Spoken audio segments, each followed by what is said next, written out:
Salve, galera! Vamos de resumão Brown e Fogo, rapaziada. Voltamos a fazer live hoje, cara. Que bom que deu pra gente voltar a trocar uma ideia ao vivo. Teremos ainda a Corda Botafogo nesta próxima sexta-feira. E agora começa aquele resumão Brown e Fogo um pouco mais cedo do que o normal. Você que vai sair do serviço, vai sair do trabalho, ou tá no trabalho, né? Pô, você tem que ficar de plantão em algum lugar, tá de folga, tá comendo um negocinho, coloca o fone de ouvido, bota o Brownie pra falar e aí a gente vai trocar uma ideia e você vai se informar sobre tudo do Botafogo. Estuda até tarde, tem faculdade, serviço. Chegou em casa, putz, cara, não tenho... Tô morto, cara. Pra ficar caçando notícia do Botafogo é só clicar no canal Brownie Fogo que você vai saber tudo do dia de hoje, tá bom, rapaziada? Jogadores mapeados pelo scout do Botafogo trabalhando, tá? Ligas mapeadas, ligas específicas ao redor do mundo mapeadas pelo departamento de scouting do Botafogo, que promete ser muito específico e transformar quantidade em qualidade para contratar na próxima janela em 2023 para montar o time. Também vamos falar aqui do calendário um pouquinho, tá? Eu acho que é importante a gente falar um pouco sobre esse calendário do Botafogo, e não só do Botafogo, mas do campeonato do futebol brasileiro para a próxima temporada, e tem jogadores também retornando aos treinamentos. Eu acho que é importante ressaltar isso, além do, já que a gente está falando de reforços, falar um pouco sobre os reforços que já vêm dando certo, né? Pelo menos em números de gols e em participações diretas a gol. Se inscreve aqui no canal Brown e Fogo, deixa o seu like, ativa o sininho para você não perder absolutamente nenhuma novidade. E vambora, galera. Vamos falar aqui um pouco sobre o calendário, né? Brevemente sobre o calendário que a CBF divulgou para o ano de 2023. Né? A CBF, primeiro de tudo, que é importante, está prometendo não marcar jogos nas datas FIFA. Né? E aí, com o nível do Botafogo crescendo, o Botafogo vai para o mercado para contratar jogadores do futebol argentino, do futebol uruguaio, já tem aí o Gatito, que é um jogador de seleção brasileira, seleção paraguaia, né? Quem sabe alguém não começa a jogar muita bola e vai para a seleção brasileira, enfim, né? Não ter jogos na data FIFA é muito importante.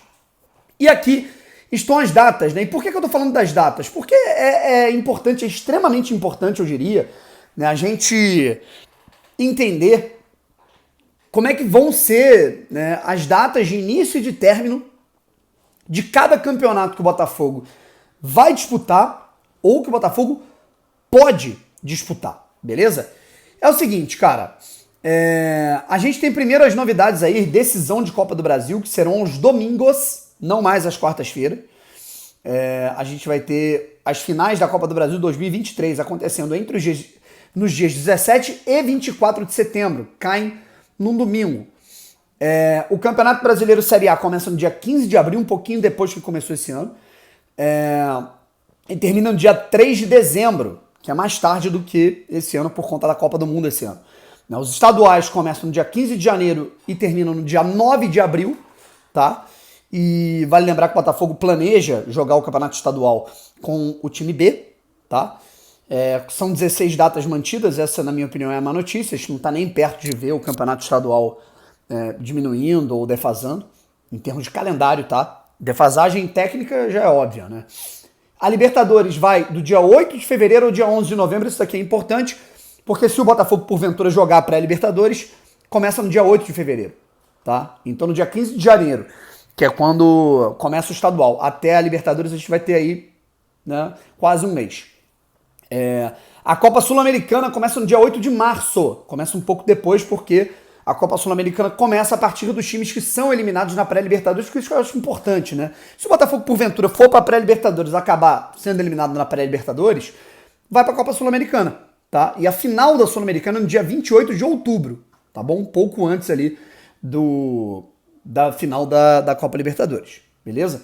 Então é basicamente isso, certo? E a Copa do Brasil, ela começa no dia 22 de fevereiro. Tá? E tomara que o Botafogo esteja ali, sei lá, né, cara, entre os times da Libertadores, o Botafogo começa a jogar a Copa do Brasil só depois, se preocupa com isso só depois. Enfim, galera, já que a gente falou muito sobre data, né, e jogadores possíveis e tudo mais, vamos primeiro falar do que já foi contratado, tá?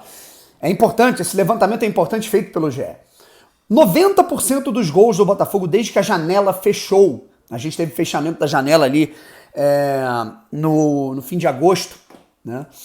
Desde que a janela de transferências fechou, o Botafogo pega todos esses jogadores que foram contratados na segunda janela, junta todos eles e contabiliza quais deles foram autores de gols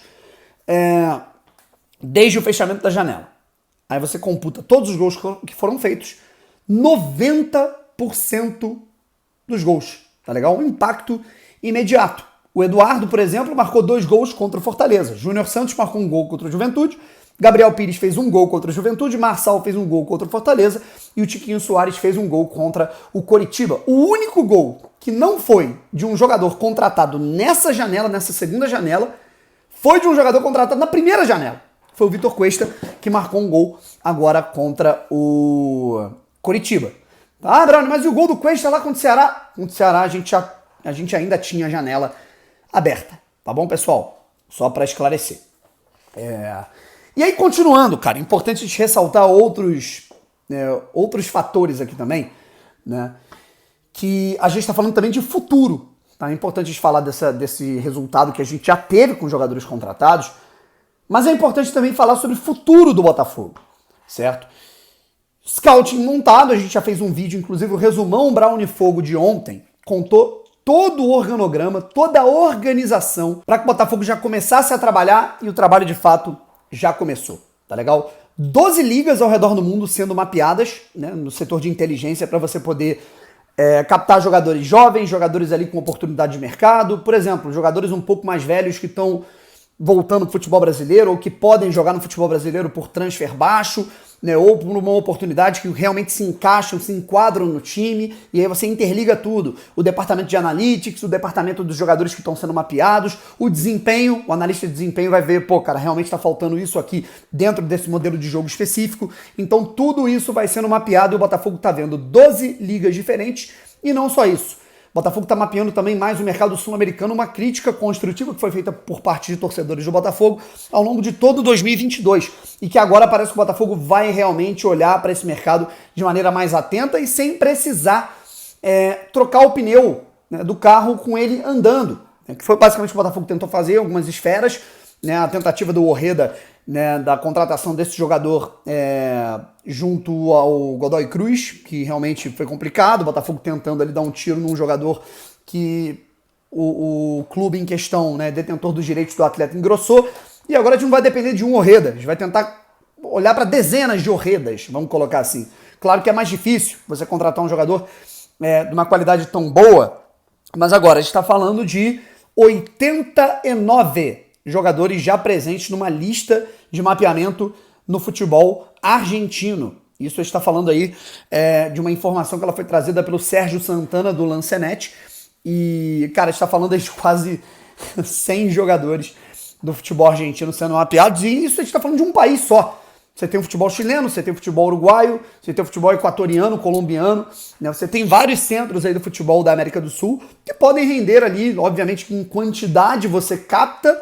Você não vai, negociar 89 jogadores, isso é meio óbvio, mas a partir disso, esse cara tem essa característica, descarta. Esse cara tem esse histórico disciplinar, descarta. Esse cara que tem um histórico de lesão, descarta. Aí nisso você vai fazendo garimpo, sobram uns 10, 20 jogadores para você analisar, adequar o sistema de jogo ao modelo de jogo do Castro e poder fazer os tiros no mercado quando a janela reabrir, a janela de verão abrir. É para isso que serve o scouting, para você garimpar. E para finalizar aqui o nosso vídeo, rapaziada, a gente fala aqui um pouco sobre jogadores voltando a treinar, seja em carga reduzida ou em carga máxima no CT do Espaço Lonier, nos treinos do Botafogo, rapaziada. E acho que é importante a gente ressaltar isso, até porque tem jogadores que a gente nem lembrava, né, que podem reforçar o time, a relação, independente de vocês gostarem ou não. Eu acho que é importante a gente divulgar os nomes aqui. Patrick de Paula, parece que recuperado da paralisia facial que ele teve, né, cara? Uma situação até, chata, um negócio que a gente vê que é delicado, né, voltando a treinar. Carlinhos, lateral esquerdo, depois de muito tempo, voltando a treinar ali com o grupo, participar de coletivos, treinamentos táticos, quem sabe ele não pode ser relacionado aí para um jogo, até porque o Botafogo até pouco tempo estava sem um lateral esquerdo no banco, né? O Hugo tá voltando a treinar em carga reduzida, o Hugo também estava com uma contusão. Outro jogador que já voltou a treinar já faz um tempinho, né, e não ficou fora da última partida, talvez por ritmo de jogo, opção técnica também, o Diego Gonçalves, que inclusive faz aniversário hoje, dia 22 de setembro, parabéns para ele, e o Rafael que voltou aí da cirurgia na face, já tá treinando aí, acho que em carga reduzida, e quem sabe ele não fica à disposição para ficar pelo menos no banco, ali com a máscara, né, que o Cuesta usou durante um tempo, na partida contra o Goiás. Vamos ficar atentos, é importante a gente ver que o Botafogo está desenvolvendo esses atletas para retornarem. Beleza? Tomara que o Botafogo consiga zerar esse DM logo, cara, que maravilha. É isso, galera. Então, resumão por hoje é isso, tá bom? Um beijo para todos vocês, até a próxima. Se inscreva aqui no canal, deixa o like, ativa o sininho.